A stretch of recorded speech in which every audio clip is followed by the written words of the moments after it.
विद्यार्थियों, इस वीडियो के माध्यम से हम लोग झारखंड बोर्ड क्लास 12वीं के लिए इकोनॉमिक्स का previous year question paper solve करेंगे।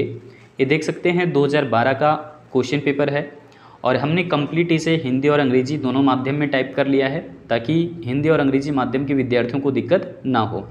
अब यहाँ पर देख सकते हैं व्यष्टि अर्थशास्त्र लिखा हुआ है, तो हम लोग ये बात को समझ लें कि इस वीडियो में कंप्लीट हम लोग 10 MCQ देखेंगे। टोटल जो MCQ होगा वो 10 होगा, लेकिन इन 10 प्रश्नों में से जो 5 प्रश्न हम लोग पहले सॉल्व करेंगे वो माइक्रो इकोनॉमिक्स का होगा और इसी वजह से हमने यहाँ पर मेंशन कर रखा है माइक्रो इकोनॉमिक्स, ठीक है। और उसके बाद के जो 5 MCQ आपको मिलेंगे वो मैक्रो इकोनॉमिक्स का होगा, यानी कि व्यष्टि अर्थशास्त्र का 5 MCQ और समष्टि अर्थशास्त्र का भी 5 MCQ। तो टोटल हम लोग 10 बहुविकल्पीय प्रश्न बनाने वाले हैं इस वीडियो में। अब यहाँ पर देखिए, स्पेशली ये क्वेश्चन साइंस और कॉमर्स वाले स्टूडेंट को पूछा हुआ था 2012 में, लेकिन अगर आप आर्ट्स के स्टूडेंट हैं तो भी इस कंप्लीट वीडियो को आप ज़रूर देख सकते हैं। तो यहाँ देखिएगा, पहला क्वेश्चन क्या लिखा हुआ है कि अर्थशास्त्र का जनक किसे कहा जाता है, यानी कि who is called the father of economics. बताइए भाई कि अर्थशास्त्र के जनक कौन कहे जाते हैं, तो एडम स्मिथ जो है वो अर्थशास्त्र के जनक कहे जाते हैं। इनके बारे में कुछ और भी बातों को ध्यान रखिए जो कि एग्जामिनेशन में पूछा भी जाता है। तो यहाँ पर हम लोग किन किन चीज़ों को नोट कर सकते हैं। एक बात तो ये कि इन्होंने एक किताब लिखा हुआ था जो बहुत ज़्यादा फेमस हुआ। उस किताब का नाम है वेल्थ ऑफ नेशंस। क्या है किताब का नाम? Wealth of nations. पूरा किताब का नाम थोड़ा लंबा है, an inquiry into the nature and causes of the wealth of nations. तो शॉर्ट में आप ध्यान रखिए, काम आपका बन जाएगा, ठीक है। वेल्थ ऑफ नेशंस किसकी रचित किताब है या फिर किसने इसकी रचना की है? तो रचना किया है एडम स्मिथ ने, लेकिन ये किताब छपा था कब? तो 1776 ईस्वी में इस बुक को पब्लिश किया गया था। तो यहाँ पर एक बात समझ में आ गया। दूसरी बात ये भी आप ध्यान रखिए कि यही वो अर्थशास्त्री हैं, यानी कि एडम स्मिथ ने ही जो है वो अर्थशास्त्र की परिभाषा में ये जो है लिखा कि अर्थशास्त्र क्या है, तो धन का विज्ञान है। क्या कहा इन्होंने कि अर्थशास्त्र धन का विज्ञान। हम पूरा डेफिनेशन ही लिख देते हैं। यहाँ पर इन्होंने कहा था कि economics is the science of wealth, ठीक है। थोड़ी सी लिखने में जो है परेशानी होती है क्योंकि हम टैब के माध्यम से लिखते हैं। तो यहाँ पर इन्होंने डेफिनेशन दिया था कि अर्थशास्त्र क्या है, अर्थशास्त्र जो है वो धन का, ठीक है, विज्ञान है, धन का विज्ञान है। तो ये डेफिनेशन भी ध्यान रखिएगा, ठीक है। यानी कि who gave the definition related to wealth. अगर ऐसे पूछा जाए कि धन संबंधी परिभाषा किसने दिया है, तो धन संबंधी परिभाषा कई सारे अर्थशास्त्रों ने दिया, लेकिन आपको जो क्वेश्चन पूछा जाता है ना क्लास 12th में, उसमें से जवाब केवल जो है वो ऑप्शन के तौर पर एडम स्मिथ का ही नाम रहता है। सो ध्यान रखिएगा कि अर्थशास्त्र धन का विज्ञान है, ये डेफिनेशन दिया था एडम स्मिथ ने। लेकिन धन संबंधी परिभाषा के बारे में अगर कहा जाए तो बहुत सारे अर्थशास्त्री थे, लेकिन आपको ऑप्शन में केवल एडम स्मिथ ही दिखाई देता है, ठीक है। सो इस बात को केवल ध्यान रख लीजिए। अगला क्वेश्चन आते हैं। सेकेंड क्वेश्चन में जो है आपको क्या बात ध्यान रखना है, ये भी डेफिनेशन रिलेटेड क्वेश्चन ही है। यहाँ पर कह रहा है क्या कि किसने कहा अर्थशास्त्र धन का विज्ञान है, यानी कि हु सेड दैट, किसने कहा कि economics is the science of choice, यानी कि अर्थशास्त्र क्या है, धन का नहीं बल्कि चुनाव का विज्ञान है। धन का विज्ञान तो हम लोगों ने देख लिया, एडम स्मिथ का डेफिनेशन था, लेकिन ये क्या कह रहे हैं कि अर्थशास्त्र क्या है, चयन का विज्ञान है या फिर चुनाव का विज्ञान है, ऐसा किसने कहा था।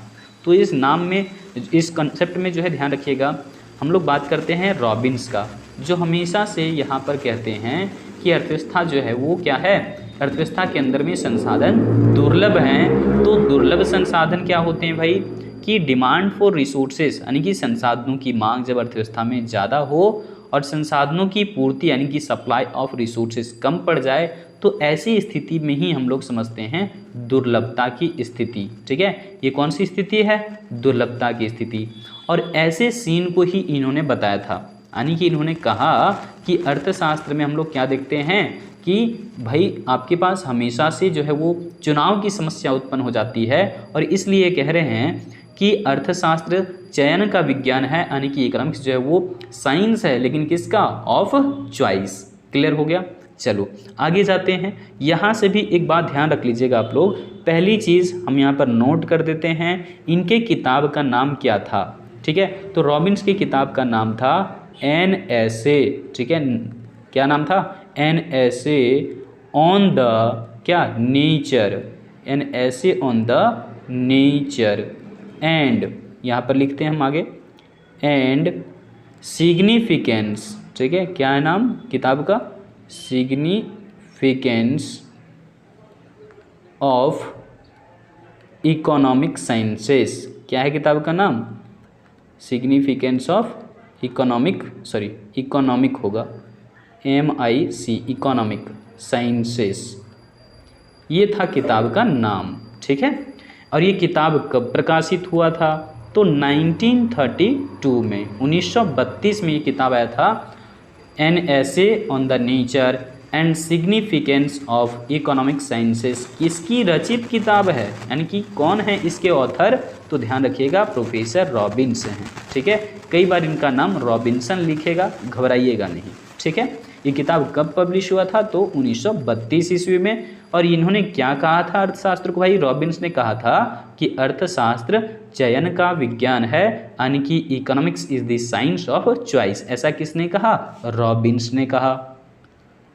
अगला क्वेश्चन देख लीजिए, क्वेश्चन संख्या तीसरे क्वेश्चन में क्या कह रहा है कि अर्थव्यवस्था की केंद्रीय समस्या कौन सी है, यानी कि what is the central problem of an economy. बताइए, एक देश के अंदर में या फिर एक अर्थव्यवस्था के अंदर में कौन कौन सी समस्या उत्पन्न होती है।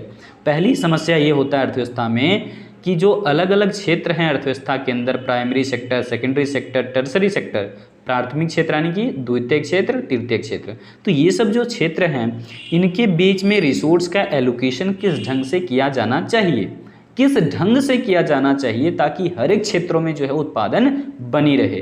तो यहाँ पर ये जरूरी होता है सोचना कि हम किस तरह से रिसोर्स का एलोकेशन करें, यानी कि एलोकेशन ऑफ रिसोर्सेज, संसाधनों का आवंटन या कह सकते हैं संसाधनों का वितरण विभिन्न क्षेत्रों में किस ढंग से किया जाए, ये हर एक देश की मूल समस्या होती है। ये हर एक देश का क्या होता है? मेन प्रॉब्लम होता है।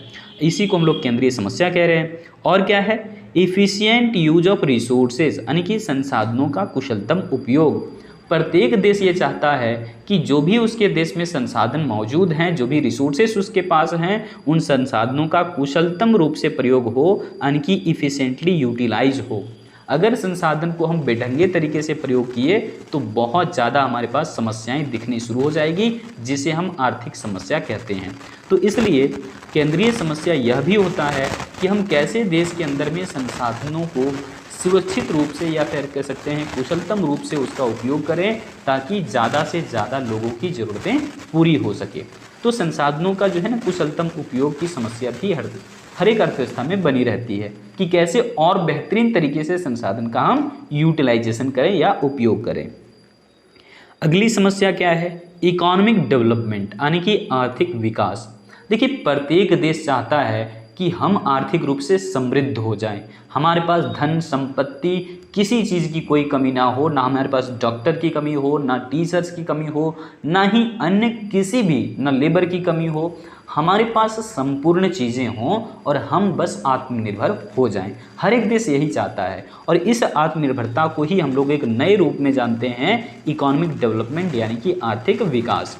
तो हर एक देश की ये समस्या बनी रहती है कि हम आर्थिक विकास कैसे करें। तो इसलिए जो है इकोनॉमिक डेवलपमेंट भी प्रॉब्लम्स क्या हैं? एक अर्थव्यवस्था की केंद्रीय समस्या के रूप में जाना जाएगा। सो इनमें से सभी हम कह सकते हैं हमारा क्या है? ये केंद्रीय आर्थिक समस्या है।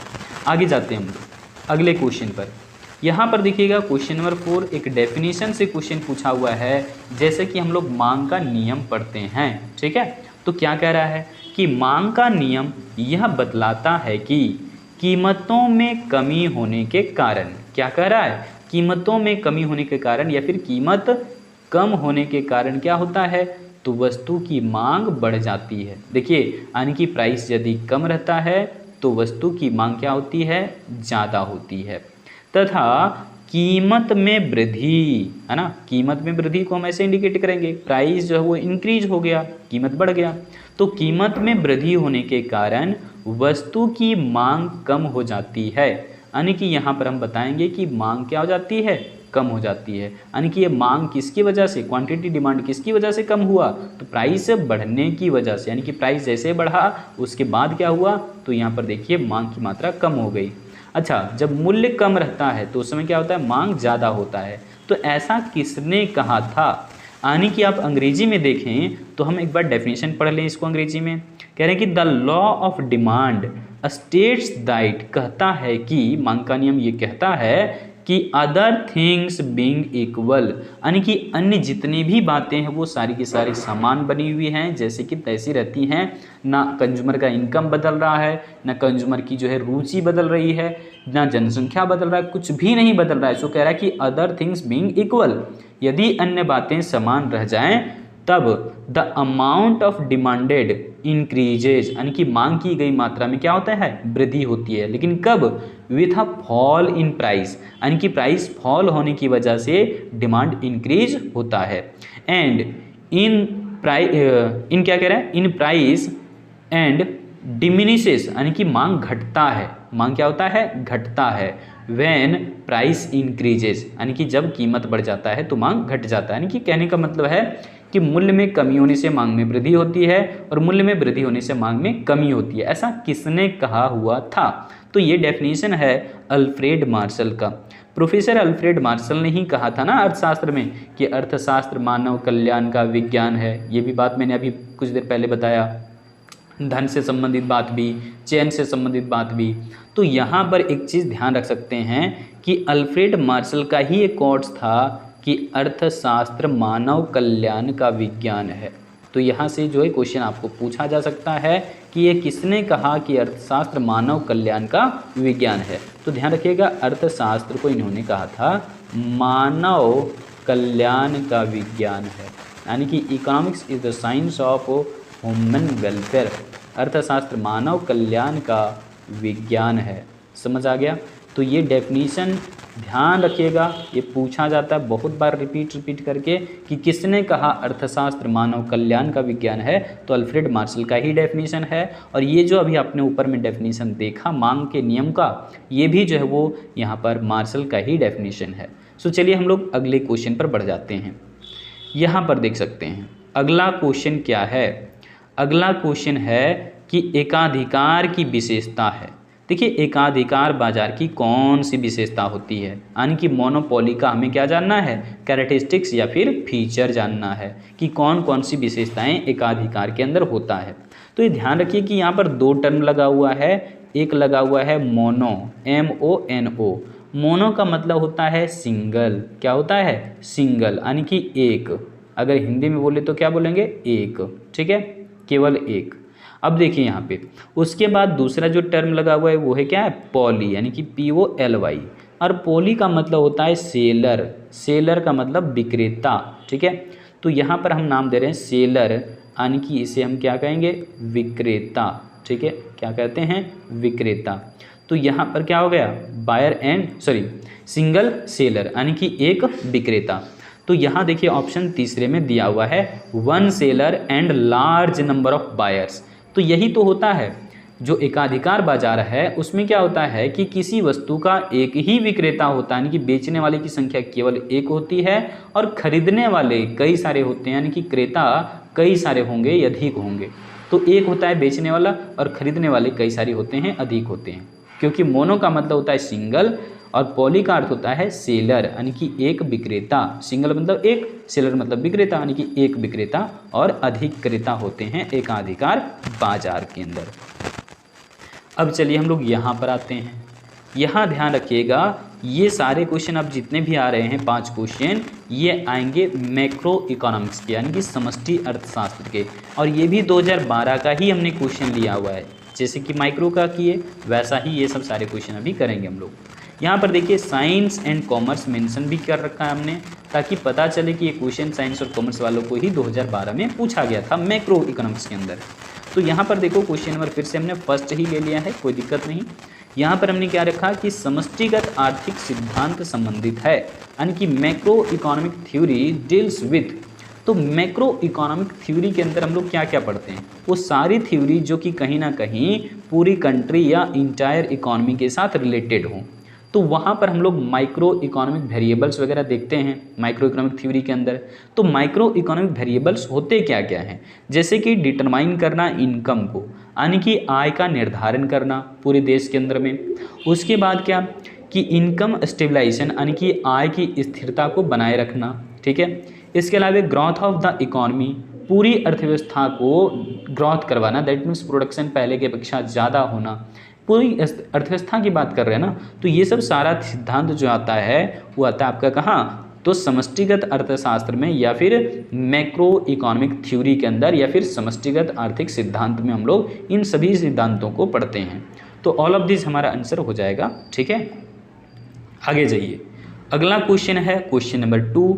यहाँ पर समष्टि अर्थशास्त्र का यानी कि दूसरा क्वेश्चन, और ये क्वेश्चन क्या कह रहा है, बहुत ही अच्छा क्वेश्चन है कि किस विधि से हम बैंक से मुद्रा निकाल सकते हैं, बैंक से पैसा कैसे निकाला जाता है बताइए, यानी कि through which method we can withdraw money from bank.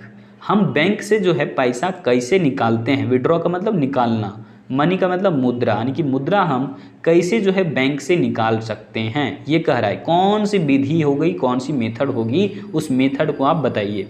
तो पहला एक तो देखिए विड्रॉल पेपर होता है ना, एक जो है यहाँ पर पेपर होता है पैसे निकालने के लिए, है ना, इस प्रकार का बना हुआ, और इस पेपर में जो है ना आपको स्पेस दिए जाते हैं, एक जगह लिखा आता है यहाँ पर ब्रांच, क्या लिखा रहता है, ब्रांच का नाम, यानी कि लिखना है आपको।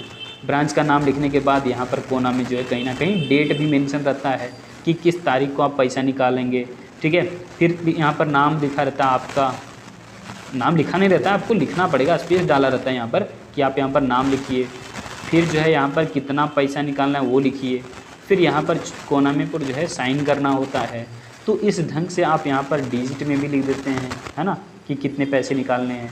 तो ये जो इस तरह का फॉर्म होता है इसको हम लोग बोलते हैं विड्रॉल फॉर्म, हिंदी में कह रहा है अपहरण पत्र, ठीक है, अपहरण पत्र यानी कि विड्रॉल फॉर्म, पैसा निकालने वाला पेपर है ये पेपर में आपको अपना डिटेल भरना है, अकाउंट नंबर वगैरह डालना है ना, कहीं ना कहीं अकाउंट नंबर का भी ऑप्शन होगा इसमें कि अकाउंट नंबर डालिए, और उसके बाद हो सकता है कि पीछे भी पलट करके साइन करवा ले कहीं ना कहीं, है ना, डबल वेरिफिकेशन के लिए ऐसा करता है। फ़ोन नंबर भी मांग ले कहीं ना कहीं, ऐसा भी रहता है स्पेस, है ना। कहीं कहीं ऐसा भी रह सकता है कि ये कहता है कि 500 रुपये के आपके पास कितने नोट हैं वो सब भी मेंशन करिए, ये सब भी स्पेस कहीं ना कहीं दिए रहते हैं। तो इस तरीके से जो है फॉर्म होता है, इसको हम लोग बोलते हैं विड्रॉल फॉर्म। तो इसकी मदद से भी हम लोग पैसा निकाल सकते हैं, लेकिन ये अपना ही बैंक से निकाल सकते हैं, दूसरे बैंक से नहीं, यानी कि आपका जहाँ खाता होगा वहीं से आप इस पेपर के माध्यम से निकाल पाएंगे। दूसरा होता है चेक। अब ये चेक क्या होता है कि आप सेम बैंक से कहीं किसी भी ब्रांच से पैसा निकासी कर सकते हैं, ठीक है। आप मान लीजिए कि अपना चेक लिए और इसी ढंग से चेक भी होता है, लेकिन चेक में क्या है, आपका नंबर, आपका नाम, ये सब पहले से ही लिखे होते हैं। तो यहाँ पर सिर्फ आपको साइन करना होता है, कितना अमाउंट निकालना ये सब लिखना होता है, ठीक है, किस डेट को निकालना ये सब लिखा होता है। तो यहाँ पर चेक के माध्यम से भी हम लोग पैसा निकाल लेते हैं, ठीक है। उसके बाद क्या है, एटीएम। एटीएम क्या होता है भाई, है ना, एटीएम देखिए इस तरह का एक कार्ड होगा, है ना, और इसमें देख सकते हैं कि यहाँ पर क्या मेंशन किया हुआ है, कुछ डिजिट्स मेंशन किए हुए हैं। ये जो है वो आपको क्या करना होता है, एटीएम मशीन के अंदर स्वाइप अप करना होता है, फिर अपना पिन नंबर डालना होता है, अकाउंट को सेलेक्ट करना होता है कि आपका करंट अकाउंट है या सेविंग अकाउंट है या कोई अदर अकाउंट है। उसके बाद आपको कितना निकालना है ये अमाउंट प्रेस करना होता है, आपके पैसे आसानी से निकल जाते हैं। तो एटीएम मनी को ही एटीएम कार्ड को ही ध्यान रखिएगा। एटीएम कार्ड, हम कार्ड के बारे में जानकारी दे रहे हैं आपको, तो एटीएम के मदद से भी हम लोग निकाल सकते हैं, लेकिन एटीएम कार्ड आपके पास होना चाहिए। अब ये एटीएम कार्ड को ही हम लोग ध्यान रखते हैं प्लास्टिक मनी कहा जाता है। क्या कहते हैं एटीएम कार्ड को, प्लास्टिक मनी कहते हैं। आगे आइए, इसके बाद यहाँ पर तो ऑल ऑफ दे दिया है, यानी कि ये सभी तरीके से हम बैंक से पैसा निकाल सकते हैं, विड्रॉल फॉर्म से भी, चेक के माध्यम से भी, एटीएम से भी, हम लोग सभी तरीके से जो है बैंक से पैसा निकाल सकते हैं, ठीक है। ये सारी सुविधाएं बैंक हमें प्रदान करता है। अब आ जाइए आगे, यहाँ पर देखिए, अब ये मत कहना कि एटीएम बाहर लगा होता है सर, अंदर में थोड़े ना, वो बैंक का ही है ना। देखो यहाँ पे अगला क्वेश्चन यहाँ पर तीसरा क्या कह रहा है कि प्रत्यक्ष कर वह कर है, कर मतलब टैक्स है ना, डायरेक्ट टैक्स, यानी कि प्रत्यक्ष कर मतलब क्या, डायरेक्ट टैक्स। तो डायरेक्ट टैक्स क्या है, एक टैक्स है, एक तरह का कर है जो उस मनुष्य द्वारा दिया जाता है, जो किसके द्वारा दिया जाता है, उस मनुष्य द्वारा दिया जाता है जिस पर कि वह कानूनी तौर से लगाया जाता है। यानी कि सरकार ने अगर किसी व्यक्ति के ऊपर कानूनन रूप से जो है वो टैक्स लगा दिया है तो वह व्यक्ति खुद ही अपना जो है टैक्स को भरेगा। तो यानी कि इसे हम प्रत्यक्ष कर कहते हैं। तो वही कह रहा है कि प्रत्यक्ष कर वह कर है जो उस मनुष्य द्वारा दिया जाता है जिस पर कि वह कानूनी रूप से लगाया जाता है। अगर आप लीगली इस चीज़ को देखें तो अगर आप टैक्स नहीं भरते ना तो आपके ऊपर सरकार कार्रवाई कर सकती है, आपको जेल भी जाना पड़ सकता है। तो यहाँ पर ये कंपलसरी पेमेंट होता है एक तरह का। क्या कह रहे हैं कि ऐसा किसने कहा, देखो यहाँ पर अंग्रेजी में भी मेंशन किया है कि अ डायरेक्ट टैक्स इज रियली, है ना, really paid by the person, क्या कह रहा है, on home it is legally imposed, यानी कि जिस व्यक्ति के ऊपर टैक्स लगाया गया टैक्स को कानूनी रूप से उसी व्यक्ति को भरना होता है। ऐसा किसने कहा था, हु सेड इट, ऐसा किसने कहा था, तो इनका नाम ध्यान रखिएगा डॉल्टन, ठीक है ना, डॉल्टन का नाम ध्यान रखिएगा। डॉल्टन ने कहा था कि प्रत्यक्ष कर वह कर है जो उस मनुष्य द्वारा दिया जाता है जिस पर कि वह कानूनी तौर से लगाया जाता है। चलो आगे हम लोग जाते हैं, आगे जाते हैं। अगला क्वेश्चन है क्वेश्चन नंबर 4। क्या कह रहा है भाई कि राष्ट्रीय आय, है ना, राष्ट्रीय जो आय होता है वो यहाँ पर एक उत्पाद के रूप में लिखा हुआ है, कोई दिक्कत नहीं। तो कह रहा है कि राष्ट्रीय उत्पाद एक देश के सामान्य निवासियों, किसके द्वारा, सामान्य निवासियों द्वारा एक वर्ष में अंतिम उत्पादित वस्तुओं एवं सेवाओं के बाजार मूल्य का जोड़ है। बिल्कुल सही कि राष्ट्रीय आय क्या होता है या फिर राष्ट्रीय उत्पाद क्या होता है, तो हम लोग जानते हैं इसका मतलब जीडीपी, सकल घरेलू उत्पाद भी जिसे कहते हैं। और बंद अर्थव्यवस्था में यही जीडीपी क्या होती है, तो बंद अर्थव्यवस्था के अंतर्गत यही वाला जीडीपी हमारा राष्ट्रीय आय कहलाता है, ठीक है। तो यहाँ पर देखिएगा जीडीपी हम लोग कैसे जानते हैं, तो मार्केट प्राइस ऑफ गुड्स, यानी कि वस्तुओं का बाजार मूल्य कितना है, देश के अंदर में वस्तुओं के पूरे बाजार मूल्य को निकालिए। और यहाँ पर कौन सी वस्तु को लेना है, तो ध्यान रखिएगा अंतिम वस्तु को लेना है, यानी कि जो भी फाइनल गुड्स की बात है वो फाइनल गुड्स ही यहाँ पर लेना है। और फाइनल सर्विसेज का ही जो है यहाँ पर मार्केट प्राइस लेने हैं। फाइनल गुड्स का मतलब वस्तु बनकर के तैयार है, यूज होने के लायक हो चुका है, ठीक है। कुछ कुछ अर्धनिर्मित वस्तुएं होती है जिसे हम इंटरमीडिएट गुड्स कहते हैं। तो इंटरमीडिएट गुड्स ध्यान रखिएगा जीडीपी में शामिल नहीं होगा। यहाँ पर कौन सी वस्तु शामिल किया जाएगा, जो एक वर्ष में अंतिम रूप से जो है वो उत्पादित वस्तुएं और सेवाएं हैं उसके बाजार मूल्य को ही लेना है। तो हमने ले लिया प्राइस ऑफ गुड्स यानी कि वस्तुओं का बाजार मूल्य, प्लस में सेवाओं का यानी कि सर्विसेज का भी तो बाजार मूल्य होगा। तो इसलिए price of goods plus price of services कर देते हैं तो हमारा निकल जाता है जीडीपी। तो ऐसा किसने कहा था, है ना, यहाँ पर लिख लेना है यह किसने कहा, यह किसने कहा, बताइए इस तरह का डेफिनेशन किसने दिया था, यह किसने कहा। यहाँ पर थोड़ा सा रुकना, किसने कहा। अब बताइए ऐसा अगर आपसे डेफिनेशन पूछा जाए तो आप जवाब दे लोगे। क्या कह रहा है कि द सम मतलब जोड़ा हुआ, the sum total of the market value of final goods and services produced by normal residents of a country in 1 year is known as national product या फिर नेशनल इनकम भी बोल सकते हैं आप, कोई दिक्कत नहीं है। तो यहाँ पर ऐसा डेफिनेशन किसने दिया था, तो यहाँ ध्यान रखिएगा प्रोफेसर कुजनेट्स ने ही ऐसा कहा था कि राष्ट्रीय उत्पाद एक देश के सामान्य निवासियों द्वारा एक वर्ष में, कितने वर्ष में, एक वर्ष में अंतिम रूप से उत्पादित वस्तुओं एवं सेवाओं का बाजार मूल्य का जोड़ है। यानी कि देखिए यहाँ पर शॉर्ट में हमने फॉर्मूला भी लिख दिया कि जीडीपी इक्वल टू होता है price of goods plus price of services. ऐसा डेफिनेशन दिया था प्रोफेसर कुजनेट्स ने। क्लियर है, चलिए आगे हम लोग बढ़ जाते हैं। क्वेश्चन संख्या आखिरी आ गए हम लोग, ठीक है। आखिरी क्वेश्चन में देखिएगा यहाँ पर क्या मेंशन किया है। सो आखिरी क्वेश्चन क्या कह रहा है, लास्ट क्वेश्चन कह रहा है कि किसने कहा कि राष्ट्रीय किसने कहा कि समष्टि अर्थशास्त्र सारी अर्थव्यवस्था के कार्यक्रम से संबंधित है, यानी कि who said that macro economics deals with the functioning of the economy as a whole, यानी कि जब संपूर्ण अर्थव्यवस्था की बात हो, है ना, तो बताइए कि ये तो समष्टि अर्थशास्त्र के अंदर हम लोग पढ़ते हैं, तो वही कह रहा है कि समष्टि अर्थशास्त्र सारी अर्थव्यवस्था की कार्यक्रम से संबंधित है, यानी कि जितने भी तरह के फंक्शंस इकोनॉमी के अंदर में होते हैं, अर्थव्यवस्था के अंदर जितनी भी तरह के कार्य, जितनी तरह की घटनाएं होती है, उन सभी का अध्ययन हम अर्थशास्त्र में, कौन से अर्थशास्त्र में, समष्टि अर्थशास्त्र में करते हैं। तो ऐसा डेफिनेशन किन्होंने दिया था, तो इस नाम को ध्यान रखिएगा, प्रोफेसर शैपिरो, है ना, शैपिरो का नाम ध्यान रखिएगा। इन्होंने ही कहा था कि अर्थशास्त्र क्या है, तो समष्टि अर्थशास्त्र क्या है, तो बोला कि इन्होंने कि सारी अर्थव्यवस्था के कार्यकरण से संबंधित विज्ञान है। तो इस तरीके से इन्होंने डेफिनेशन दिया हुआ था, यानी कि कह सकते हैं कि macro economics deals with the functioning of the economy as a whole. तो इस तरीके से हम लोग 10 बहुविकल्पीय प्रश्न हल कर चुके हैं। उम्मीद है कि आप सभी बहुविकल्पीय प्रश्न में एक अच्छा पकड़ बना चुके होंगे। तो इसी तरीके से हम लोग कंप्लीट जो 2013 का, 2014 का, इसी प्रकार से हम लोग बाकी टोटल ईयर का जो है वो सारा क्वेश्चन सॉल्यूशन कर चुके हैं। प्लेलिस्ट का लिंक इस वीडियो के नीचे डिस्क्रिप्शन बॉक्स में दिया गया है, वहाँ से कंप्लीट आप वीडियो को अगर नहीं देखें तो जाकर के जरूर देखिए, बहुत हेल्पफुल होगा एग्जामिनेशन में।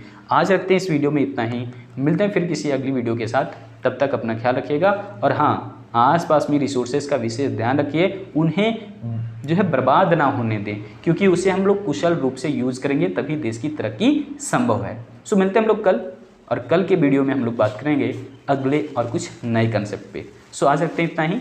जय हिंद।